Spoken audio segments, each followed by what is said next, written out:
Le paysan de Bailleul par Jean Bodel. Si un fabliau peut être véridique, alors il arriva, comme le dit mon maître, qu'il y eut un paysan qui demeurait à Bailleul et qui peinait sur ses blés et ses terres, n'étant ni usurier ni banquier. Un jour, à l'heure de midi, il revint chez lui mourant de faim. C'était un grand et effrayant bonhomme, un vrai diable à la hure repoussante. Sa femme ne faisait pas cas de lui, car il était sot et hideux, et elle aimait le chapelain. Aussi avait-elle choisi ce jour-là pour le passer avec le prêtre. Elle avait tout préparé. Le vin était déjà dans le baril, le chapon était cuit, et le gâteau, je crois, était recouvert d'une serviette. Or, voici le paysan qui bâille de faim et de lassitude. Elle court lui ouvrir la barrière, elle se précipite à sa rencontre, mais elle se serait bien passée de sa venue. Elle aurait préféré en recevoir un autre.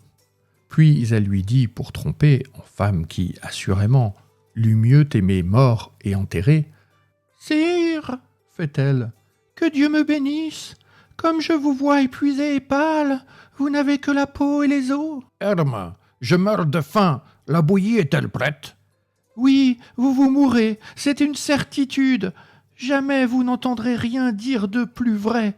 Couchez-vous vite, car vous allez mourir. » Quelle catastrophe pour moi, pauvre malheureuse! Après vous, je me moque de vivre puisque vous me quittez. Sire, comme vous êtes déjà loin de moi, vous perdrez la vie sous peu. »« Vous vous moquez de moi, dame Herme, fait-il. J'entends si bien notre vache mugir que je ne me crois pas en train de mourir, mais je pourrais vivre encore longtemps. » Sire, la mort qui vous enivre vous affaiblit et bloque le cœur, si bien que vous n'êtes plus qu'une ombre. Bientôt, elle atteindra votre cœur. « Ah, couchez-moi donc, chère sœur, fait-il, puisque je suis dans un tel état. » Du mieux qu'elle peut, elle se hâte de le tromper par ses boniments. À l'écart, elle lui prépare dans un coin un lit de paille et de cosses de pois avec des draps de chanvre.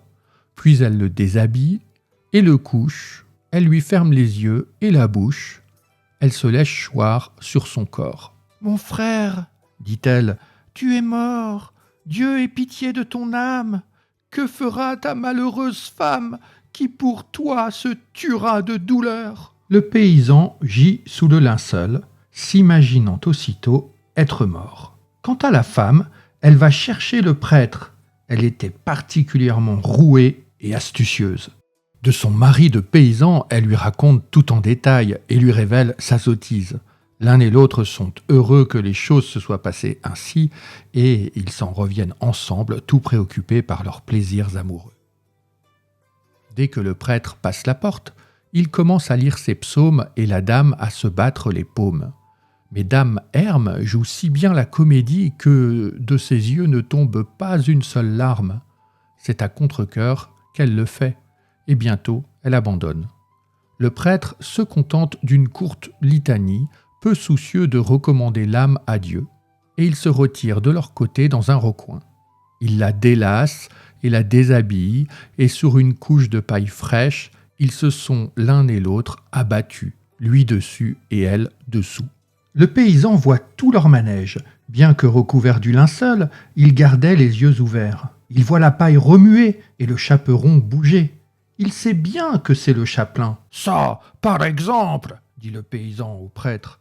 Sale fils de pute, c'est sûr, si je n'étais pas mort, vous regretteriez d'avoir fourré les pieds ici. Jamais personne n'a été aussi bien rossé que vous le seriez, monsieur le curé. »« Ami, répond-il, c'est bien possible, mais sachez que si vous étiez en vie, je n'y serais venu que bien malgré moi tant que vous auriez eu l'âme au corps. Mais du fait que vous êtes mort, je dois en profiter. Tenez-vous tranquille, fermez les yeux, vous ne devez plus les garder ouverts. » Le paysan referme donc les yeux et recommence à se taire, tandis que le prêtre prend son plaisir sans éprouver la moindre crainte. Je ne puis vous certifier s'ils l'ont enterré le lendemain matin, mais le fabliau dit en conclusion qu'on doit tenir pour fou celui qui croit plus sa femme que lui-même.